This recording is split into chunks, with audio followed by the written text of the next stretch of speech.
Ocean get کی Titan سب Marine نے اپنا سفر کینیڈا کے سینٹ جان پورٹ سے شروع کیا۔ جس لوکیشن پہ اس کو اوشن کے اندر ڈائیو کرنا تھا، یہ سینٹ جان سے 700 کلومیٹر دور نارتھ اٹلانٹک اوشن میں واقع ہے، اور اسی پوائنٹ پر ٹھنڈے پانی کے نیچے اوشن کی گہرائیوں میں ٹائٹینک کا شپ ریک بھی موجود ہے۔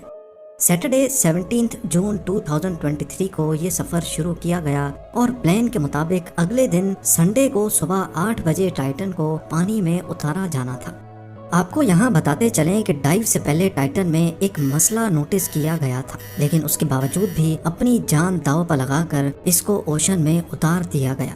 وہ کیا مسئلہ تھا اور آخر پتہ ہونے کے باوجود بھی یہ خطرہ کیوں مول لیا گیا؟ اس سفر میں ٹوٹل 5 لوگ موجود تھے، جس میں ایکشن ایویشن کے فاؤنڈر ہارنش ہارڈنگ بھی موجود تھے۔ انہوں نے جیف بیزوس کے ساتھ اسپیس میں بھی ٹریول کیا تھا۔ دوسرے نمبر پہ اسٹاکٹن رش، جو اوشن گیٹ کے CEO بھی تھے۔ یہ امریکن کمپنی اوشن ٹورزم کے لیے سبمرسیبلز فراہم کرتی ہے۔ تیسرے نمبر پہ 77 سالہ پال ہینری تھے، جنہوں نے پہلے بھی ٹائٹینک کو وزٹ کیا تھا۔ یہ شپ ریک کے ایکسپرٹ تھے اور ان کو ٹائٹینک کے بکھرے ہوئے پارٹس کی کافی جانکاری تھی۔ اور آخر میں پاکستانی بزنس ٹائکون شہزادہ داؤد اپنے بیٹے سلیمان کے ساتھ اسی سب مرین کا حصہ تھے۔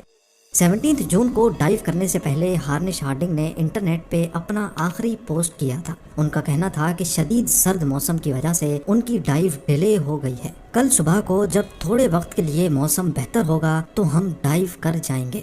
یہ 5 لوگ اپنا شوق پورا کرنے کے لیے مشہور زمانہ ٹائٹینک کا ملبہ دیکھنے جا رہے تھے۔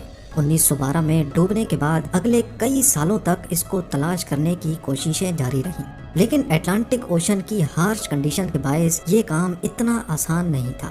پھر 1985 میں جا کر آخر کار اوشن فلور پہ RMS ٹائٹینک کا ملبہ مل ہی گیا۔ ٹائٹینک اپنے پیچھے اتنے سوالات چھوڑ کر گئی تھی کہ اب ان کے جواب تلاش کرنے کا وقت آ چکا تھا۔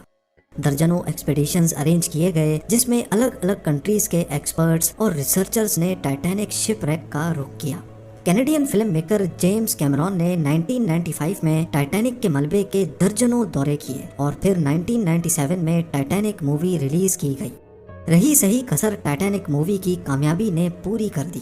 اس نے اتنی دھوم مچائی کہ اب ٹائٹینک کے ملبے کو خود جا کر دیکھنا کروڑوں لوگوں کا خواب بن گیا۔ یعنی یہ کام اب صرف ریسرچ کے مقصد تک ہی محدود نہیں، بلکہ شپ ریک سائٹ پر ٹورسٹ بھی جانا شروع ہو گئے۔ کہا جاتا ہے کہ اوشن کی گہرائی تک جانا اسپیس میں جانے سے بھی زیادہ مشکل ہے، اور اس کی سب سے بڑی وجہ ہے پانی کا پریشر۔ ٹائٹینک شپ ریک سمندر کی سطح سے 4000 میٹر یعنی 4 کلومیٹر نیچے ہے۔ اس گہرائی کو امیجن کرنا ہو تو آپ برج خلیفہ کو دیکھیں اور سمجھ لیں کہ ٹائٹینک کا ملبہ سمندر میں قریب 5 ٹائمز برج خلیفہ کی ہائٹ جتنا نیچے ہے۔ اس گہرائی میں پانی کا پریشر 5800 PSI ہوتا ہے۔ یہ اتنا ہی پریشر ہوگا کہ انسان کے پورے جسم پر نہیں، بلکہ صرف 1 اسکوائر انچ کے حصے پر ایک پورا ہاتھی کھڑا کر دیا جائے۔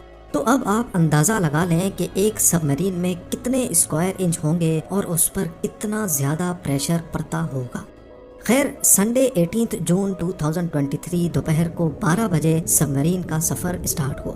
نارملی ٹائٹینک تک پہنچنے میں 2 گھنٹے لگتے ہیں، لیکن 1 گھنٹے 45 منٹوں کے بعد ہی مدر شپ پولر پرنس، جو کہ اوپر ویٹ کر رہی تھی، ان کا سب مرین سے رابطہ ٹوٹ گیا۔ اگر 2 گھنٹے ٹائٹینک تک پہنچنے میں لگنے تھے تو صرف 15 منٹ پہلے رابطہ ٹوٹنے کا مطلب ہے کہ سب مرین ٹائٹینک کے کافی قریب پہنچ چکی ہوگی۔ سمندر کی اس گہرائی میں سورج کی روشنی پہنچنا ناممکن ہے، اور یہاں ہر وقت انتہائی سخت اندھیرا ہوتا ہے۔ اتنی گہرائی میں وائرلیس سگنل کا ٹوٹنا ایک نارمل بات ہوتی ہے، لہٰذا پہلے اس بات کو زیادہ سیریس نہیں لیا گیا۔ یہ پورا ٹرپ ٹوٹل 7 گھنٹوں کا تھا۔ 12 بجے سے لے کر شام کو 7 بجے ان کو واپس لوٹنا تھا، لیکن جب شام 7 بجے تک بھی ٹائٹن سے کوئی رابطہ نہ ہوا اور نہ ہی وہ واپس لوٹی، تو اب اوپر کھڑی مدر شپ میں موجود کرو کے پسینے چھوٹنا شروع ہو گئے۔ Canadian research vessel polar prince نے ٹائٹن کی تلاش شروع کر دی۔ 9:40 پہ انہوں نے US کوسٹ گارڈ سے رابطہ کر کے مدد طلب کی۔ اگلے دن منڈے کو US اور کینیڈین شپس اور پلینز نے پورے ایریا میں ایک پراپر سرچ آپریشن شروع کر دیا۔ انہوں نے صرف سمندر کی سطح پر ہی نہیں، بلکہ سونار اسکیننگ کی مدد سے پانی کے اندر بھی اپنی تلاش جاری رکھی۔ اس ایریا میں جو کمرشل ویسلز تھیں ان کو بھی آرڈر دے دیا گیا کہ وہ اپنی آنکھیں کھلی رکھیں۔ اگلے 2 دنوں تک یہ تلاش جاری رہی لیکن ٹائٹن کا کوئی اتا پتہ نہ چل سکا، لیکن پھر ایک امید کی کرن نظر آئی۔ وینسڈے 21 جون کو صبح 6 بجے سرچ ٹیم کو پانی کی گہرائیوں میں سے کچھ آوازیں سنائی تھیں۔ یہ آوازیں انڈر واٹر ریڈارز کی مدد سے سنی گئی تھیں۔ فوراً ROVs کو آواز کی ڈائریکشن میں بھیجا گیا لیکن اس بار بھی ٹائٹن کی کوئی خبر نہ ملی۔ اب ٹائٹن کو ہمیشہ کے لیے کھو دینے کا ڈر بڑھتا جا رہا تھا، کیونکہ سب مرین میں جتنا آکسیجن تھا وہ صرف 96 گھنٹے یا پھر 4 دنوں تک کا تھا، اور اس وقت تک 4 میں سے 3 دن گزر چکے تھے۔ لیکن US، کینیڈا اور فرانس کی سرچ ٹیمز نے ہمت نہیں ہاری۔ تھرسڈے 22 جون کو دوپہر 12 بجے ROVs کو ٹائٹینک کے ملبے کے پاس بھیجا گیا۔ وہاں پہنچ کر جو دیکھا گیا وہ واقعی دل دہلا دینے والا منظر تھا۔ 3:48 PM پر ROV جو کہ ٹائٹینک کے ملبے کے پاس پہنچ چکی تھی، اس نے ٹائٹن کی دم کا ایک حصہ ٹائٹینک سے صرف 1600 فیٹ دور پڑا ہوا دیکھا۔ جو دیکھنے گئی تھی ٹائٹینک کے ملبے کو، اب اس کا ملبہ ہی پوری دنیا میں ہیڈ لائنز بن گیا۔ اس کا صرف ایک ہی مطلب ہے کہ سب مرین پانی کا پریشر برداشت نہ کر سکی اور سمندر کی گہرائیوں میں ہی پھٹ گئی۔ اس خبر نے پوری دنیا میں جیسے ہلچل سی مچا دی۔ اوشن گیٹ کی سیفٹی پر کئی سوال کھڑے کیے جانے لگے۔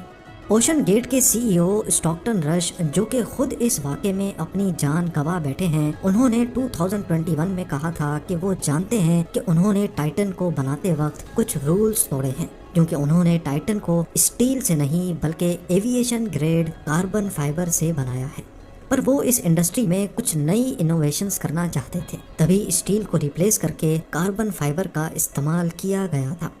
پہلی بار لانچ سے پہلے ٹائٹن کو 5000 سے 10,000 PSI کے پریشر پہ ٹیسٹ بھی کیا گیا، جس میں وہ پاس ہو گئی تھی۔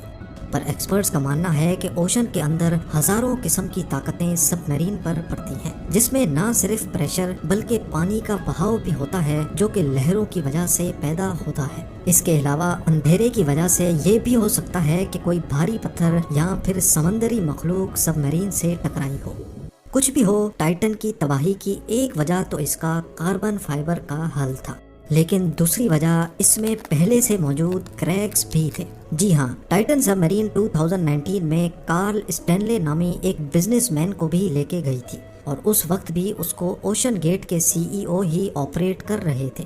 کارل نے بتایا کہ اس سفر کے دوران جب وہ نیچے جا رہے تھے تو ان کو ٹائٹن کی باڈی میں سے کریکنگ کی آواز سنائی دی تھی۔ One point, I was actually even able to drive the submarine towards deeper water by the sound of the cracking getting louder. اس وقت انہوں نے اس آواز پر زیادہ دھیان نہیں دیا، کیونکہ ان کو اوشن گیٹ کے CEO جنہوں نے خود یہ سب مرین ڈیزائن کی تھی ان پر پورا بھروسہ تھا۔ لیکن اس حادثے کے بعد انہوں نے CNN کو بتایا کہ شاید وہ آواز اس بات کی وارننگ تھی کہ ٹائٹن کی باڈی پانی کا پریشر برداشت نہیں کر پا رہی۔ اگر یہ بات سچ ہے تو اس میں کوئی شک نہیں کہ ٹائٹن کی باڈی میں کریکس پڑنا پہلے سے شروع ہو گئے تھے۔ 2018 میں اوشن گیٹ کے ایک ایگزیکٹو نے ٹائٹن کی کاربن فائبر باڈی کے خلاف آواز اٹھائی تھی۔ ان کا کہنا تھا کہ یہ مسئلہ سب مرین کے پھٹنے سے صرف چند ملی سیکنڈز پہلے پتہ پڑے گا، اور حقیقت میں بھی ایسا ہی ہوا۔ جس گہرائی میں ٹائٹن پھٹی ہے، ایکسپرٹس کا کہنا ہے کہ اس کو پھٹنے میں صرف 0.3 سیکنڈز لگے ہوں گے۔ ان بھرپور لائک اور شیئر کریں گے۔ آپ لوگوں کے پیار بھرے کمنٹس کا بے حد شکریہ۔ ملتے ہیں اگلی شاندار ویڈیو میں۔